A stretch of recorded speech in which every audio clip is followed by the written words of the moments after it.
When we first married, I never thought his shadow would follow him.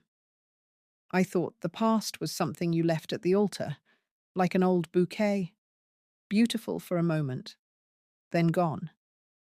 But I was wrong, because right after our wedding, a woman started following my husband everywhere. She appeared at the supermarket, pretending to look at the same shelf he was on. She showed up outside his office, always at a distance, always watching. She even started appearing in places that felt sacred to me, in front of our building, at the cafe where we had our Sunday breakfasts, standing under the same awning, staring through the window. And for a while, I stayed silent. I told myself I was imagining things, that jealousy was a young woman's disease, not something that should touch a woman my age. But the day I finally confronted her, I realized this wasn't just about jealousy. It was about protecting what was mine and understanding what was never mine to begin with.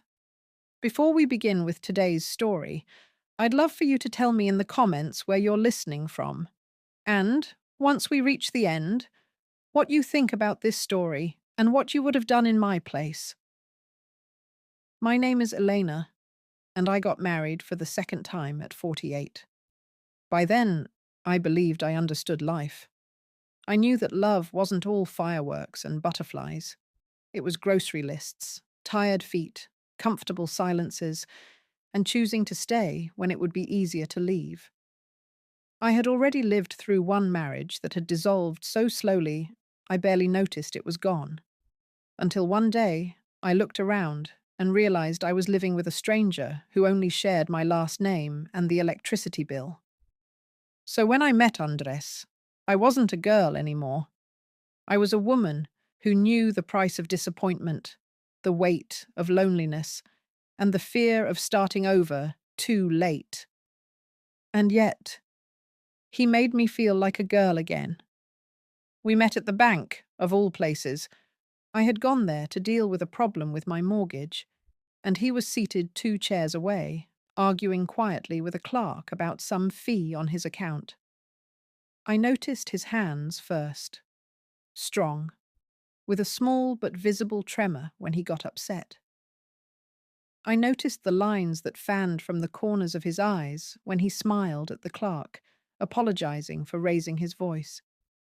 He looked like a man who had been through storms and had decided, quietly, to keep walking anyway. We started talking when the system went down, and we were all forced to wait. A shared annoyance turned into a shared coffee, then into a shared walk to the parking lot. He told me he was 52, a civil engineer, divorced, no children. I told him I was 48, a teacher, divorced, mother of 2 grown kids who were too busy with their own lives to call as often as they should. He laughed. "I don't have kids," he said, "but I have 3 nephews who call me only when their Wi-Fi breaks or they need help moving. Does that count?" We exchanged numbers. He didn't text right away, and I liked that. I wasn't looking for a man who needed to race ahead. I was tired of rushing. I wanted someone who walked beside me. He called me 3 days later, not 2, not 5. "Hi, it's Andres, the man who almost had a heart attack over a bank fee. Do you want to have dinner?" And slowly, we began. Our dating months felt like discovering there was still spring after a long winter. We didn't do anything extraordinary. We went for long walks in the park. We shared simple dinners. Sometimes we just sat in my small living room, him with his reading glasses and a book, me correcting students' papers, our feet touching under the coffee table. For a woman who had spent years feeling invisible in her own home, those small gestures meant everything. The first time he told me he loved me, we were standing at my kitchen sink washing dishes. He dried a plate, placed it carefully on the rack, and said, in that simple voice of his, "You know, Elena, I think I'm in love with you." He didn't look at me when he said it. I think he was afraid it might scare me away. I put down the sponge, turned to him, and studied his face. There was sadness and hesitation in his eyes, like a man who had lost more than he wanted to admit. "I think I'm in love with you too," I answered. He let out a breath and smiled. A real smile this time, the kind that softened his whole face. Later that night, with his arms around me, he whispered, "I promise I'll never hurt you." People say those words easily. I'd heard them before. But something in his voice made me want to believe him. We decided to get married after a year and a half. It wasn't a grand proposal. There was no ring hidden in a dessert, no fireworks spelling my name in the sky. We were sitting on a bench in the park where we often walked, watching teenagers skate clumsily and children feed pigeons. He turned to me and said, "Elena, I'm tired of leaving your house at midnight so the neighbors don't talk. I'm tired of waking up alone in my apartment when my heart is already living here with you. Will you marry me? We can do it quietly if you want. No big show. Just you and me. And maybe your children if they'll tolerate me." I laughed, and my eyes filled with tears. "Yes," I said. And then, because I was me, I added, "But I want at least a small cake." He pressed his forehead against mine. Done. A wedding with cake. That's all we need. We got married in a small civil ceremony with a few friends, my sister, my children, and one of his co-workers that I had met a couple of times. His parents had passed away years earlier, and he wasn't close to his cousins. At least, that's what he told me. I didn't question it. Some people have families that scatter like seeds in the wind. I thought he was one of those people. So, the day of our wedding was warm and slightly cloudy, the kind of day that feels like the sky is holding its breath. I wore a knee-length ivory dress that made me feel elegant without trying too hard. He wore a simple dark suit and a tie I had helped him choose, because, as he said, he had the fashion sense of a potato. We cut our small cake. My son made a short toast about Mum finally finding someone who deserves her. My daughter hugged me tightly and whispered, "He looks at you like Dad never did." I'm happy for you. I believed her. I believed everyone. I believed the universe had finally decided to give me a second chance, and that this time I would not waste it. What I didn't know was that only days after that ceremony, I would start noticing her, the woman, the shadow. I saw her for the first time a week after our wedding. Andres and I had gone to the supermarket together on a Saturday morning. We were doing something that I had always longed for, but never really had in my first marriage: shopping as a couple, making domestic decisions together. "Do you like this brand of coffee better or the other one?" he asked, holding up two bags. "That one," I replied automatically, pointing to the darker bag. "The other one tastes like sadness and burnt toast." He laughed. "You're very specific, Elena. I like that about you." We were standing in the coffee aisle when I felt it, that prickling sense on the back of your neck that tells you you're being watched. At first I dismissed it. The supermarket was crowded. People bump into you, glance at your cart, judge your choice of cookies. It's normal. But then, as we moved to the dairy section, I felt it again. I looked up and saw her. She was standing near the yogurt, holding a small basket with only 2 items in it, a bottle of water and a single apple. She wore a grey cardigan, jeans, and flat shoes. Her hair was dark, pulled into a low ponytail, and there were faint shadows under her eyes, the kind that come from not sleeping well for a long time. She was not young, but not old either. Maybe around my age, maybe a little younger. hard to tell. There was nothing particularly striking about her at first glance, except her eyes. Her gaze was fixed on Andres, not just looking, locked onto him like a magnet that had found the only piece of metal in the room. He didn't notice her. He was too busy reading the nutrition labels like they were engineering plans for a bridge that might collapse if he chose the wrong cheese. I watched her for a moment, waiting for some sign that I was imagining things. Maybe she would shift her gaze, look at the price labels, check her phone. But she didn't. She just stood there, staring. Something cold tightened in my chest. Andres, I said lightly, trying to sound casual. Do you know that woman over there? He looked up briefly, scanning the area, but at that exact moment she lowered her head, pretending to be interested in the yogurts. Which one? He asked. The one with the grey cardigan, I whispered.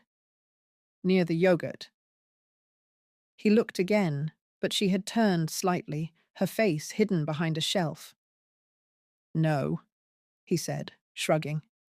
I don't recognize her. Why? Nothing, I lied. She just looked familiar. We finished shopping.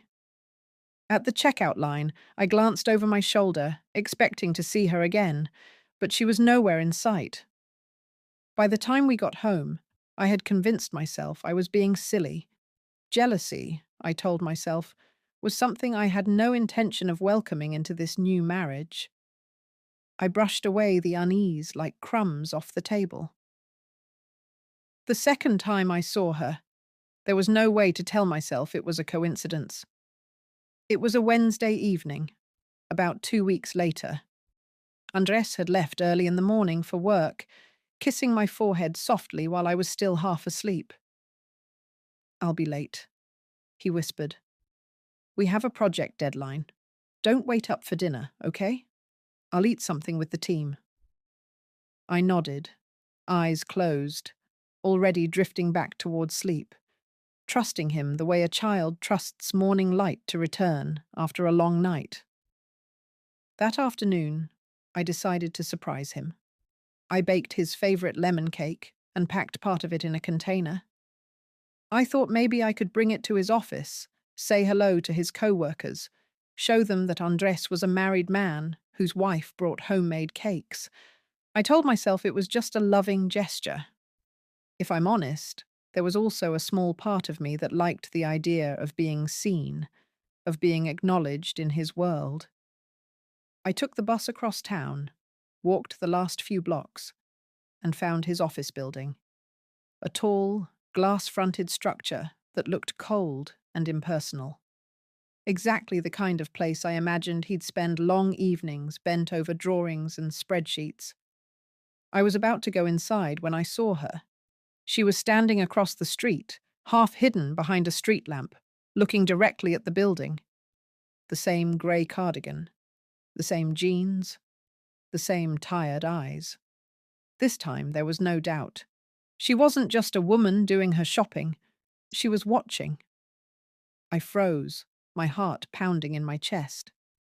She didn't see me at first, because her attention was fixed on the entrance. Her hands were clenched around the strap of a worn-out handbag, knuckles slightly white.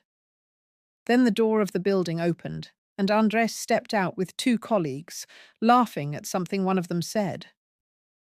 I watched her face change. Her eyes brightened for a second, then clouded over with something I couldn't immediately read. It wasn't the fluttering excitement of a woman looking at a secret lover.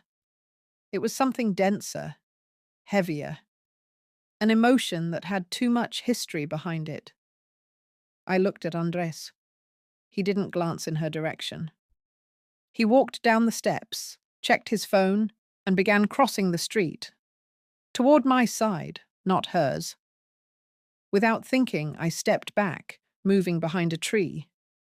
I felt ridiculous hiding, but something about the situation made me instinctively cautious. The woman didn't move. She stayed where she was, eyes following him, her lips parted like she wanted to call out his name, but had forgotten how. He walked right past her. He didn't acknowledge her. He didn't even seem aware of her existence. She turned, her gaze following him as he walked away, then shifted quickly to the building again, as if deciding whether to go inside. My throat felt dry. Why was she watching him? Why didn't he see her? Why did her face look like someone standing outside a warm house, watching a family have dinner through the window? An odd thought crossed my mind. She looks hungry. Not for food, for something else. For a connection. I watched as Andres crossed to the next block, probably going to the parking lot where he kept his car. The woman remained there. I had two choices. I could go after my husband, hand him the cake, and ask casually, "Hey, do you really not know that woman?" Or I could stay and watch her. I stayed. Sometimes, when you feel something is wrong, your body knows before your mind is ready to accept it. She lingered for about 10 more minutes, staring at the entrance of the building as people came and went. Then she sighed. That kind of sigh that seems to deflate a person from the inside, and started walking away in the opposite direction of where Andres had gone. As she passed closer to me, I caught a better look at her face. There were fine lines around her mouth, the remnants of what must have once been a frequent smile. Now they looked like scars of smiles that had long since disappeared. There was pain there, deep, settled pain. I didn't say anything. I just watched her go. When I finally went inside the building with my container of cake, Andres was gone. His co-workers told me he had just left with two other engineers to inspect a site. I left the cake with the receptionist and went home with a heart full of questions. That night, lying in bed next to him, I stared at the ceiling while he slept. My mind replayed the scene outside his office over and over. Maybe she's a stalker, I thought. Maybe she's an ex-girlfriend he didn't tell me about. Maybe she's a woman he once hurt. Maybe she's someone he owes money to. Maybe. The possibilities piled up like laundry I didn't want to fold. I turned to look at his face. In sleep, he looked younger, less burdened. A small furrow appeared between his eyebrows, as if his worries followed him even into dreams. I wanted to wake him up, shake him gently, and ask, "Who is she? Why is she there? Why does she look at you like you're the center of her universe and the source of her pain at the same time?" But I didn't. I told myself not to start our marriage with suspicion. I told myself I had promised to trust him until I had a reason not to. And yet, trust and fear began to share the same pillow. The third time I saw her, she was standing in front of our building. By then, almost a month had passed since the office incident. I had looked for her a few times when I went to meet Andres after work, but she hadn't appeared again. Eventually, the intensity of my suspicion dulled, like a wound that seems to close on the surface while still hurting when pressed. That Saturday, Andres had gone out early to buy some materials for a small home project.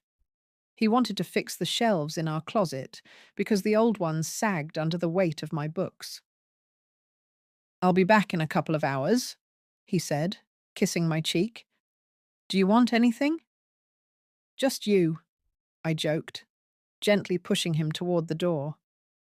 I spent the morning cleaning, putting laundry away, enjoying the quiet of our apartment. At some point, I realized I needed more detergent, so I decided to walk to the small store on the corner. As I stepped out of the building, there she was, standing across the street, leaning against a wall, looking up at our windows. My heart leapt into my throat. She looked slightly different that day. Her hair was loose around her shoulders, and she wore a simple white blouse instead of the grey cardigan.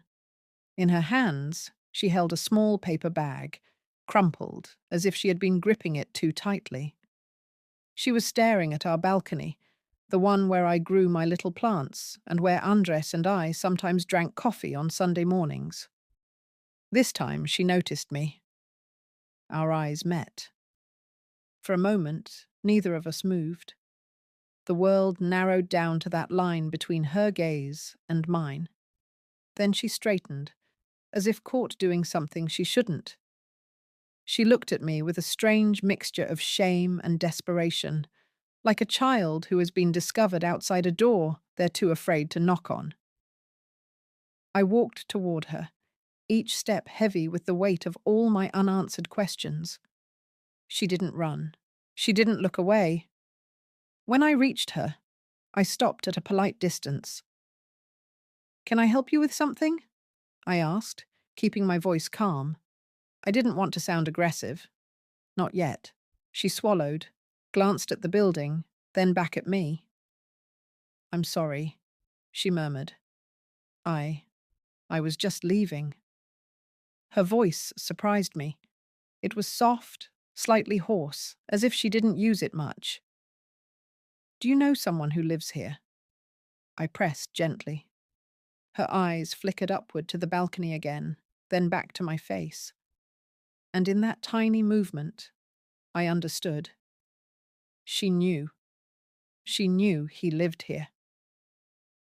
"Do you know Andres?" I asked, more sharply than I intended. The name seemed to hit her like a physical blow. Her fingers tightened around the paper bag.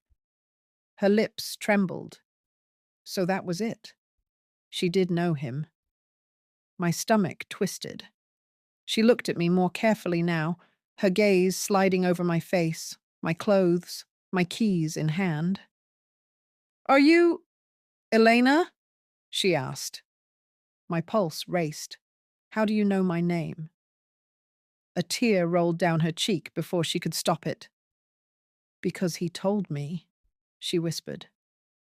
"He told me he had married a woman named Elena." Something snapped inside me. "He told you," I repeated slowly, my voice cold. "He told you he had married me, and yet you've been following him, watching him, coming to our places, to his work, to our home." She flinched with each word. "Yes," she said, barely audibly. I know how it looks. I'm sorry. I didn't know how else to." Her voice choked off. I took a deep breath, trying to steady myself. My jealousy, my fear, my anger, they all crowded in my chest, fighting for space. "Who are you?" I demanded quietly. "Are you an ex? Someone from his past? Did you have a relationship with him?" She shook her head quickly, almost violently. "No," she said. "No. We never. It's not like that." "Then what is it?" I pressed. "Because you've been following my husband everywhere, and I need to know why." For a moment, I thought she would turn and run. Instead, she did something I didn't expect. She opened the crumpled paper bag in her hands and took out a small photograph, slightly worn at the edges. She held it out to me with trembling fingers. I hesitated, then took it. It was a picture of a younger Andres. He looked about 30. His hair was thicker, his face smoother, but the eyes were unmistakable. He stood with his arm around a woman I didn't recognize, both of them smiling at the camera. In front of them, on a little bench, sat a girl of about 5 or 6, with dark hair and large eyes. The girl's eyes. I looked up at the woman in front of me. The same eyes, older now, clouded by years of something that looked a lot like grief. "I'm not his ex," she said softly. "I'm his daughter." The word daughter hung between us like a bell that had just been struck. I stared at her, then at the photograph again, then back at her face. His daughter. The word didn't fit anywhere in the story he had told me. He doesn't have children, I said automatically. He told me he doesn't have children. She let out a small, bitter laugh that sounded more like a sob. He likes to say that, she murmured. It's easier for him that way. My mind raced. Why would he say that? I demanded. Why would he lie about something so important? Her gaze softened for a moment, something maternal and wounded flickering there, as if she was used to explaining her father's mistakes to other people. Because he doesn't know what to do with me? She replied. He never has. I felt as if the ground was shifting under my feet. I, Elena, the woman who believed she had finally found stability, was suddenly standing on sand that promised to swallow me whole. How long have you known he was here? I asked. A while, she replied. I found him again about a year ago. A year. We'd been dating for a year and a half. Our timelines overlapped. When you say found him again, I said carefully, you mean... She took a deep breath. Do you mind if we sit somewhere? She asked quietly. I know I'm a stranger to you, and you have every right to be angry. But if I start telling you this standing in the middle of the street, I'm going to break down. And that would be embarrassing for both of us. Despite everything, a small part of me, maybe the teacher, maybe the mother, responded to the vulnerability in her voice. There's something about another woman's trembling that calls out to us, even when we don't want it to. There was a bench just down the block, under a tree. Without saying a word, I walked toward it. She followed, her steps slow and hesitant. We sat down, leaving an arm's length of space between us. I could have told her to leave. I could have said, I don't owe you my time or my patience. But the photograph in my hand felt like a key to a door that had been closed to me from the beginning. And I was tired of closed doors. Start from the beginning, I said quietly. Tell me what he didn't. She looked at me, surprised. Then she nodded, wiping her cheeks with the back of her hand. My name is Laura, she began. Andres is my father, at least biologically, but I grew up learning how to live like he didn't exist. As she spoke, the shape of my marriage began to change. Pieces of Andre's past that had once seemed harmlessly vague now took on new, sharper edges.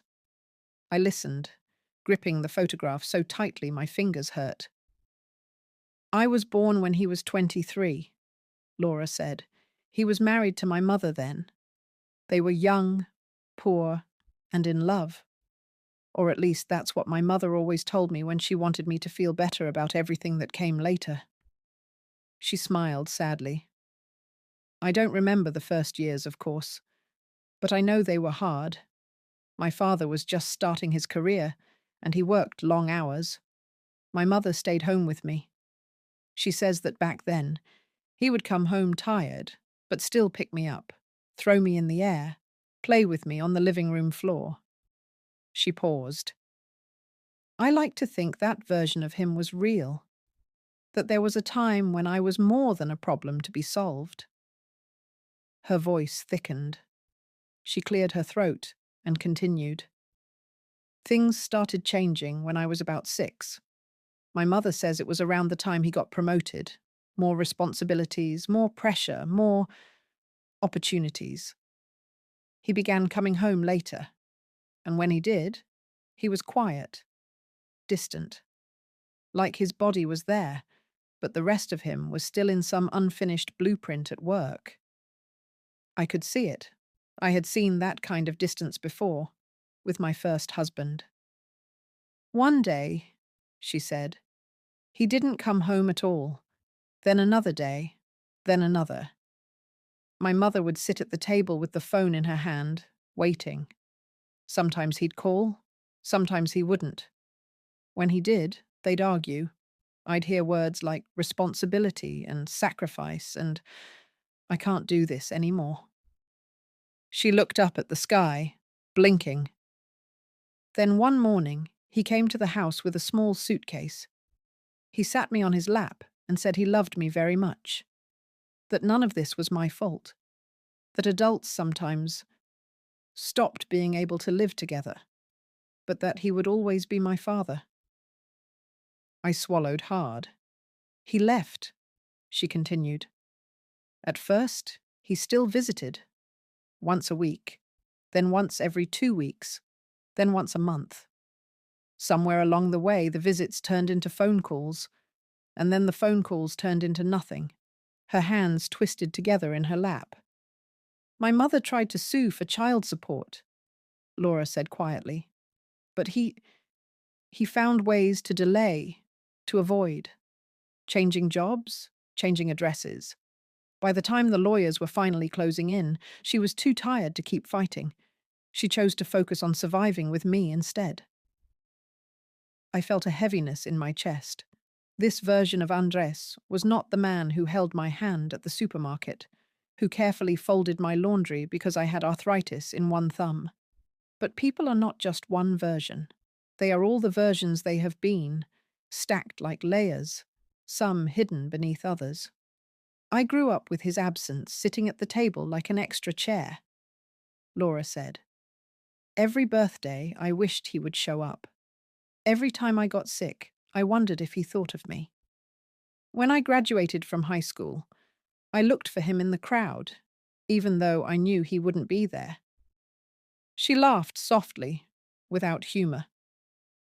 When I turned 20, I told myself I was done, that I didn't need him, that I was stronger without him, that I had survived this long. So why should I care? She looked at me then, her eyes glistening. But the thing about a missing father is that he doesn't stay in the past. He sneaks into your choices, into the men you fall for, into the way you look at yourself in the mirror. I knew that intimately. In my case, it had been my mother's coldness, not my father's absence, but the damage felt similar. About a year and a half ago, she continued, I hit a rough patch. I lost my job. My relationship ended. My mother got sick. Everything felt like it was falling apart. She inhaled shakily. And one night, I found myself Googling his name again. She smiled bitterly. I had done it before, of course, every few years. Sometimes I'd find an old conference photo, a mention in some engineering article, but never anything that told me who he was now, where he lived, if he had a family. Her gaze softened. That night, though, I found his LinkedIn profile. It had a recent picture. He looked older, of course, but it was him. And he had listed the company where he worked, the city, even some of the projects he'd done. She twisted her fingers again, seeing his face there, smiling like he had lived a full life without me, broke something inside me.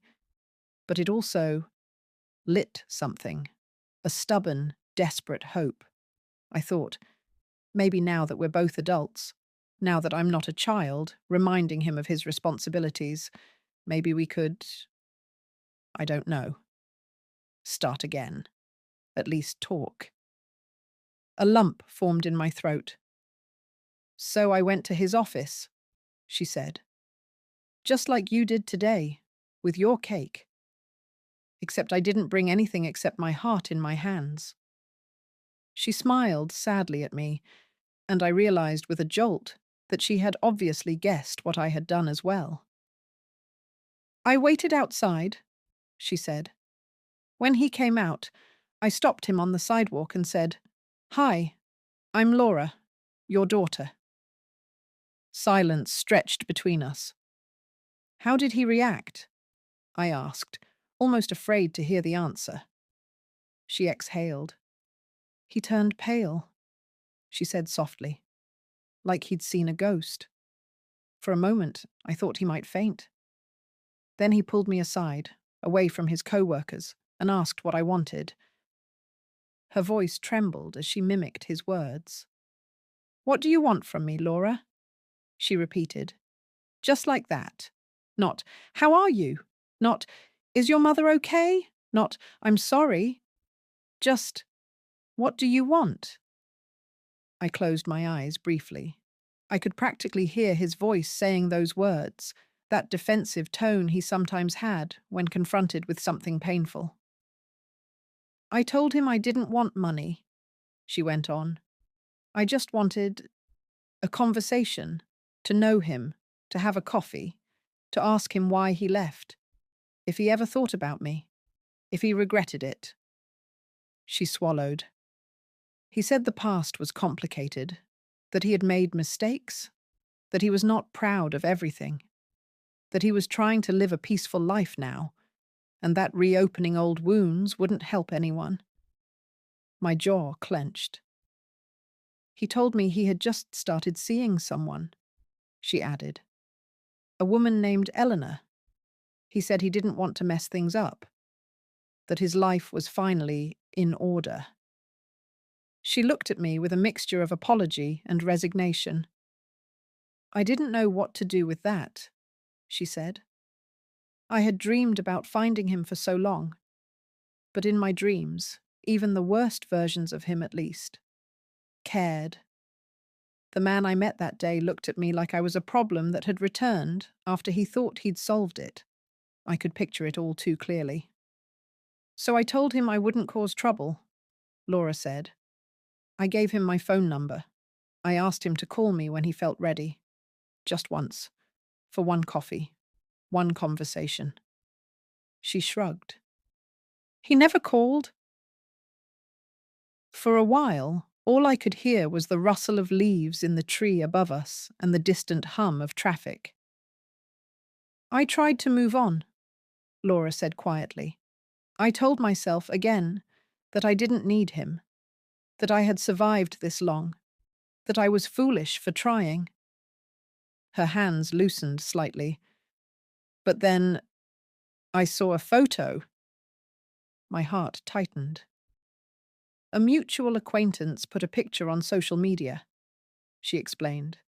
It was him, at what looked like a small celebration, standing next to a woman in a lovely dress, holding her hand. Under the photo, the caption said, "Congratulations to Andres and Elena on their wedding." She looked at me, her eyes full of a strange tenderness. "You looked happy," she said softly, radiant. He looked at peace. Something stung in my chest. That day, she continued, I realized two things. First, he had managed to be the man for you that he had never been for my mother. And second, if he could give you that, maybe there was a part of him that was capable of love, just not for me. She sighed. I told myself I wouldn't interfere, that I had no right, that his new life was his. But curiosity is a stubborn thing, and wounded daughters have a way of circling around what they lost, like satellites around a planet that no longer claims them. Her metaphor sank deep into me. So I started watching, she admitted. From a distance. I found out where he worked. I saw him leaving the building sometimes, laughing with his co-workers. I saw him walking to his car. I saw him with you once, at the supermarket. You were arguing about coffee, and he was smiling in that way that I had always imagined he might smile at me someday. Her voice broke then, and tears spilled over. I never wanted to hurt you, she whispered. I'm so sorry if I have. I wanted to see the man he had become. I wanted to understand how someone could be a ghost in one life and solid in another. She wiped her eyes. I know it looks like I was stalking him. Maybe I was. Maybe I'm pathetic. But I kept thinking, if I see him enough, if I get used to the idea of him being happy without me, Maybe it will stop hurting so much. I stared at her, my heart in my throat. It would have been easier if she'd told me she was a lover, a jealous ex, even a liar. But she wasn't. She was a wound that had learned to walk. We sat in silence. My feelings swirled around inside me, confused and conflicting. On one hand, I was furious with Andres. Not only had he lied to me about not having children, he had left this woman, his daughter, to carry the weight of his absence alone. On the other hand, I felt a sting of betrayal that Laura had watched us without saying anything, that she had hovered on the edges of our life like a ghost, instead of knocking on the door. "Why didn't you come to me directly?" I asked finally. "Why didn't you try to talk to me before all this?" She gave a small, sad smile. "Would you have believed me?" she asked gently. "If a stranger had come to your door and said, 'Hi, I'm your new husband's abandoned daughter. Nice to meet you?'" I opened my mouth, then closed it. "I didn't want to destroy your happiness," she continued. "You looked so content, so safe. And I knew, from the little he had said, that you had been through your own pain, that you deserved peace. I told myself that if I stayed in the shadows, I could avoid messing things up." She looked down at her hands, but I also knew that eventually you would see me. People always feel when they're being watched, and part of me wanted to be seen, even if it was only as that strange woman who keeps looking at us. At least then, I wouldn't be invisible. Her words pierced me in a place I didn't know was still vulnerable. I had been invisible once, too. In my first marriage, I had walked through rooms like a ghost, carrying plates, washing clothes, speaking into a silence that rarely answered. I knew too well the hunger of wanting someone, anyone, to look at you and truly see you. Now, here I was, sitting on a bench with the living embodiment of my husband's past failure. A woman who had every right to be furious and bitter. And yet, all I could feel in her was sadness.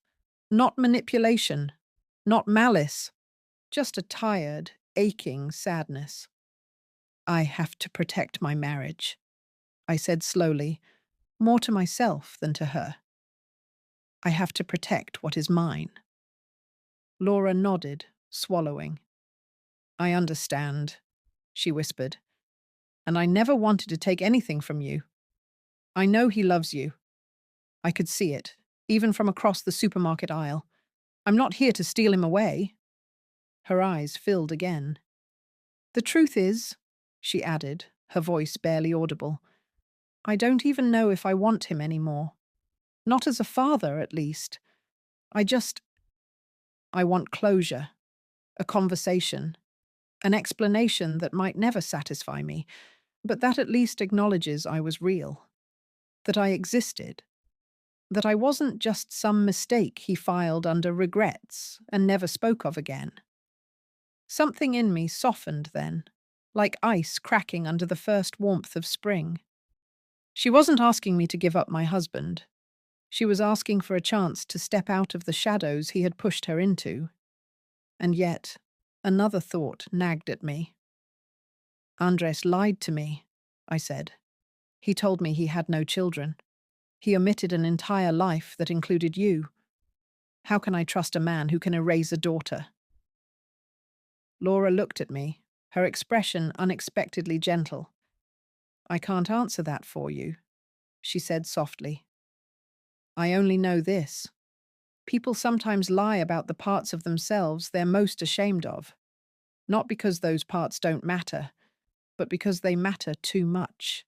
Because admitting them would mean facing the harm they've caused." Her gaze drifted toward our balcony again. "When I saw how he was with you," she said, "I realized he was trying to write a different story this time. One where he didn't run. One where he stayed, loved, fixed shelves, argued about coffee. Maybe erasing me was part of that. Maybe he thought that if he pretended I didn't exist, he could finally be a good man for someone. Her eyes glistened. It's not fair, she added, but it's human. I didn't know if I wanted to hear that. It was easier to paint people as monsters or saints. The in-between was much harder to live with. We sat there for a long moment. I'm going to ask you something, I said carefully. And I want you to answer truthfully, even if you think I won't like the answer. She nodded. Do you want a relationship with him? Now? Still? She thought for a moment. Yes, she said honestly, but not at any cost. Not if it means destroying your life. I've lived without him for this long. I can survive without him still. But if there's a way to exist, somewhere at the edge of his world, not as a shadow, but as a small, acknowledged part of it, I think that would help something inside me finally rest. I understood that, deeply. Do you hate him? I asked. She stared at her hands. Some days, she admitted. I hate him with everything in me. On other days, I feel sorry for him, for the things he missed, for the version of himself he never grew into. And on rare days, I still love the idea of who he might have been if he had chosen differently. She looked at me again. I don't know, she said softly. I guess the answer is that my feelings for him are complicated. I let out a long breath. So are mine, I confessed. I realized then that the moment I had been avoiding had arrived. The confrontation. Not with her. With him. I knew that whatever I did next would change my marriage forever. If I kept this conversation a secret, I would be complicit in his lie, living in a house built on something cracked. If I told him, I risked opening a door that might let in more pain than I was ready to handle. But I also knew this. I was not the woman I had been in my first marriage. I was not willing to live as a ghost again. I'm going to talk to him, I said, more to myself than to Laura. She stiffened. You don't owe me that, she murmured. I didn't come here today planning to drag you into this. If you prefer, I can disappear.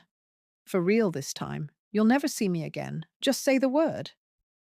Her readiness to erase herself broke my heart more than any accusation could have. No, I said firmly. You've already spent enough of your life disappearing for his comfort. I won't ask you to do that again. She stared at me, taken aback. I don't know what will happen, I continued. I don't know if he'll admit the truth. I don't know if he'll want to meet you, or if he'll shut down completely. I don't even know if our marriage will survive this. But I know I can't pretend I don't know now. That would be a betrayal of myself. My voice shook slightly, but I held her gaze. For now, I added, I need you to give me time. Don't come around the building. Don't watch us. Not because I'm angry, but because I need space to figure out how to protect my home while also honoring the fact that you exist. Tears slid down her cheeks, but there was something like relief in them. I can do that, she whispered. I reached into my bag and took out a small notebook where I wrote reminders, grocery lists, and stray thoughts. I tore out a page and wrote down my phone number. If he refuses to contact you, I said, folding the paper and pressing it into her hand, you can reach out to me. I'm not promising I'll have the answers you want, but I'm promising you won't be completely alone with this. Her lips trembled. Why? She asked, her voice breaking. Why would you do that for me? Because I know what it is to be unseen. Because I know how it feels to have your pain dismissed. because I refuse to let his past cruelty dictate the kind of woman I will be now.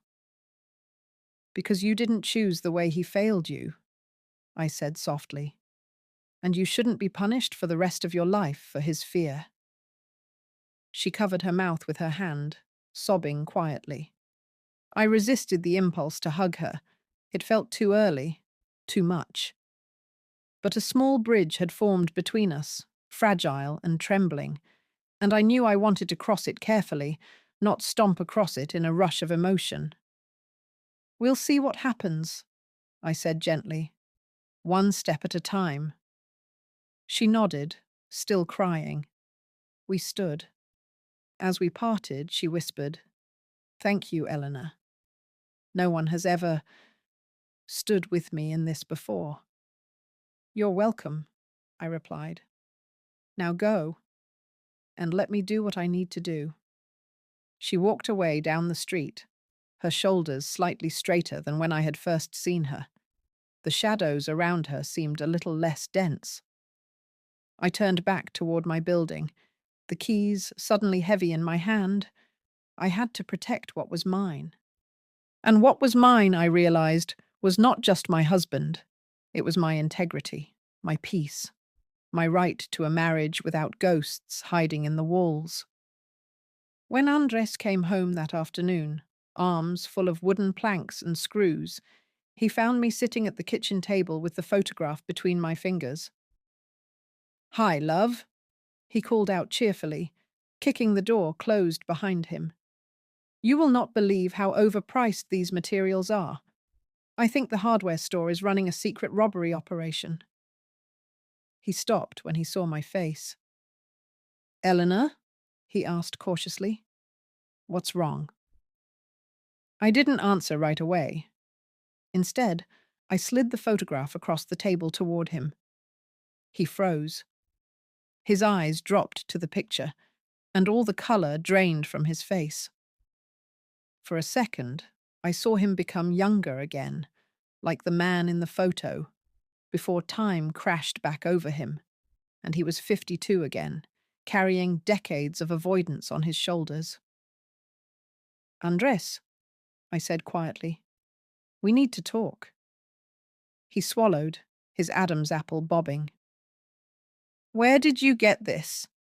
he whispered. "From her. From the woman who has been following you like a shadow because you left her in the dark." "From your daughter," I said evenly. "From Laura." The room was so silent I could hear the ticking of the small clock above the stove. He didn't move. His eyes stayed glued to the photograph, as if it had the power to burn him if he looked away. "It's not what you think," he said finally, his voice strained. "It's complicated." There it was, the word he always used when he wanted to build a wall instead of a bridge. "I think," I replied calmly, "that you have a daughter you never told me about. I think that daughter has been walking around this city like a ghost, trying to decide if she deserves to exist in your life. And I think you've been pretending she doesn't exist so you can feel like a good man in this marriage." His shoulders slumped. "It's not that simple," he murmured. "Then make it simple," I said, my voice firm but not unkind. "Start by telling me the truth." He sank into the chair across from me, rubbing his forehead with his fingers. "I was young," he began. "I almost laughed." "I know," I said. "We were all young once, but you're not young now, and neither is she. So please don't insult us both by hiding behind your youth. Tell me who she is to you. Tell me why you walked away." He closed his eyes. "I was terrified," he admitted. "Your first husband left you. You know what that kind of fear does. When Laura was born, I felt trapped. I loved her, but I didn't know how to be a father. I didn't know how to carry that responsibility. And her mother and we fought all the time. I told myself that leaving was the least harmful thing I could do, that they'd be better off without me." So you left your 6-year-old, I said quietly, so she could be better off without a father. I know how it sounds, he said desperately. I regretted it, many times. But by then, so much time had passed. I didn't know how to go back. Every year that went by made it harder. So I started telling myself that I didn't have a daughter. That part of my life, it felt like another person's story, not mine. And when she found you again? I asked. When she came to you outside your office last year? He looked at me sharply. She told you that? He asked. Yes, I said. She told me everything, including that you asked her what she wanted from you, as if her existence was a problem to solve, not a relationship to mend. He flinched. I panicked, he said quietly.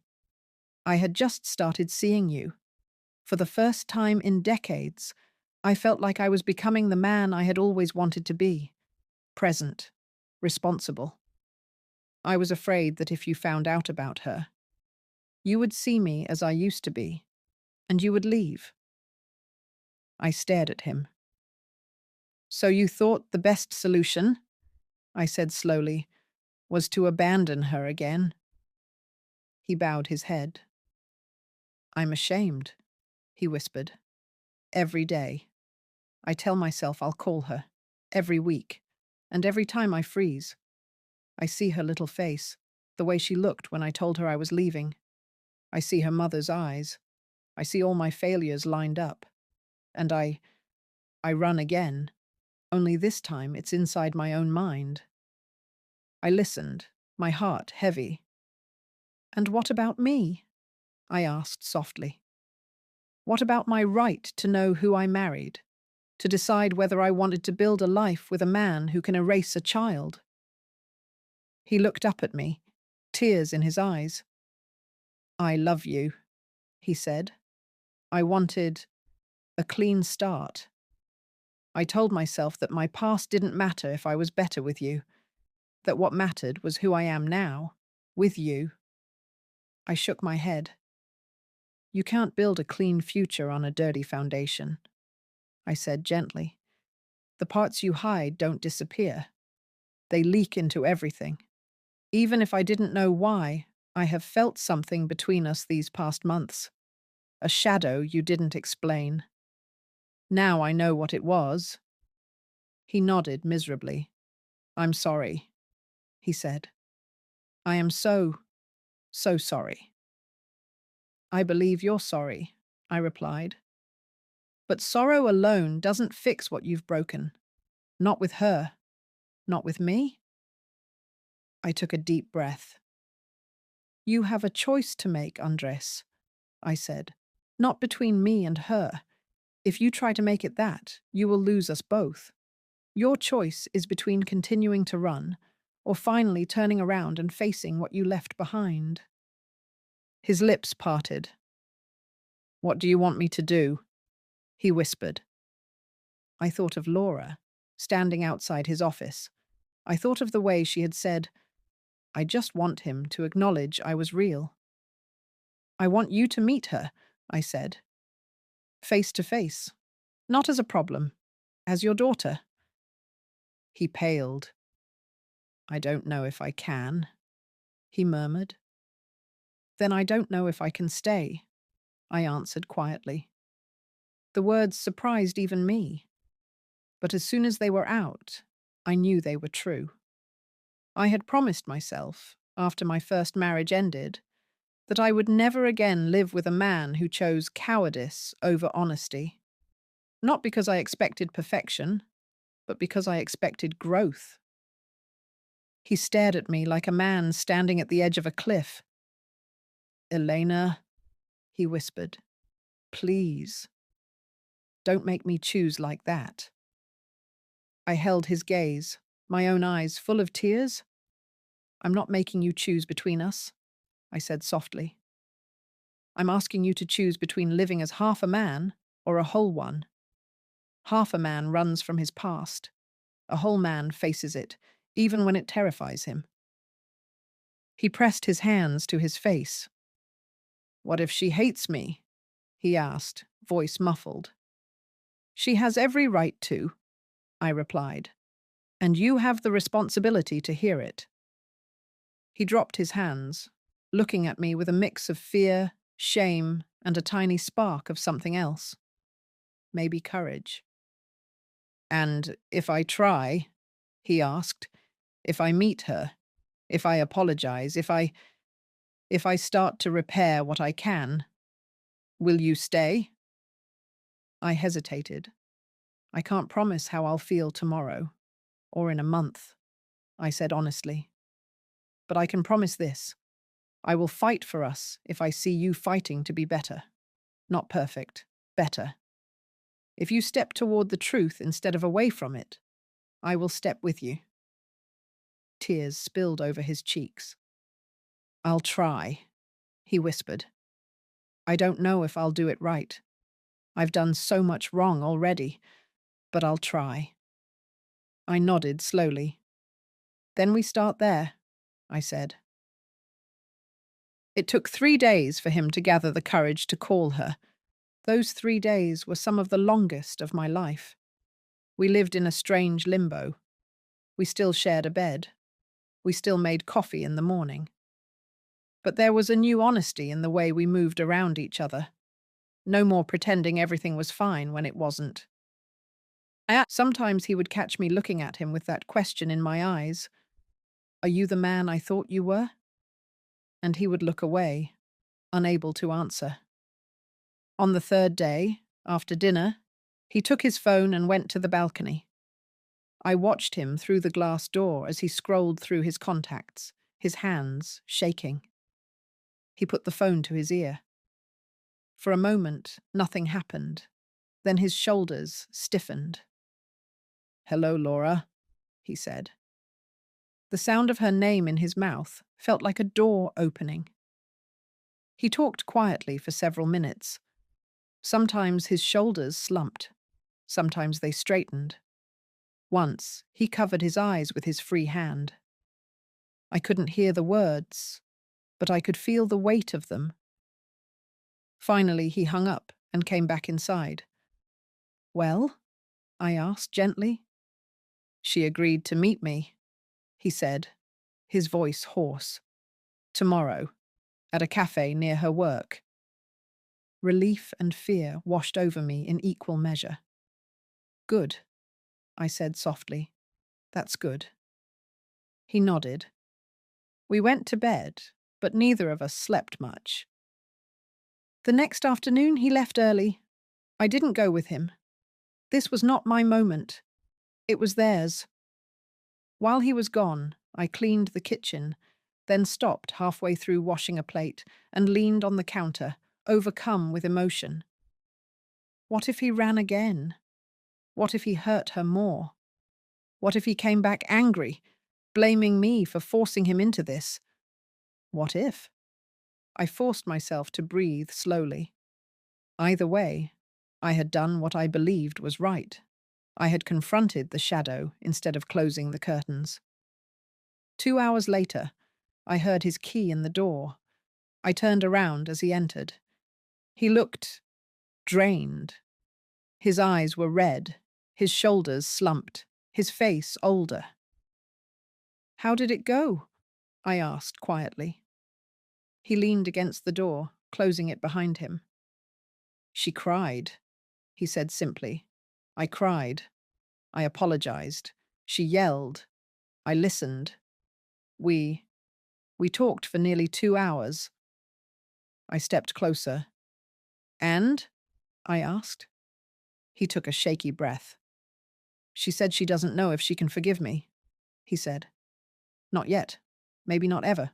But she said she's willing to try to get to know me slowly. As an adult, with boundaries, no expectations." His voice trembled.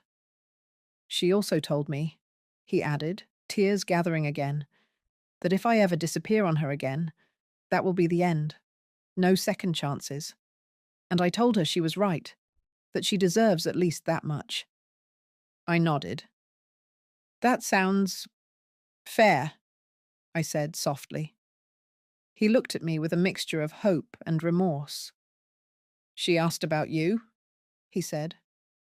About me? I asked, surprised. Yes, he replied. She wanted to know if you were angry, if you were leaving.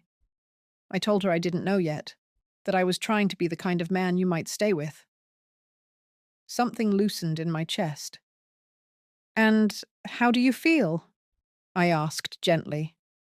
Now that you've seen her, really seen her. He closed his eyes for a moment, then opened them again. I feel like I just stepped into a room I've kept locked for 30 years, he said slowly. It's dark and messy and painful, but there's also air. I can breathe in there. And she's in that room, waiting to see if I'll keep the door open. He took a step toward me. Eleanor, he whispered, I hurt her. Deeply. I've hurt you too by hiding her. I understand if you can't see me the same way again. I studied his face. I don't, I said quietly. He flinched.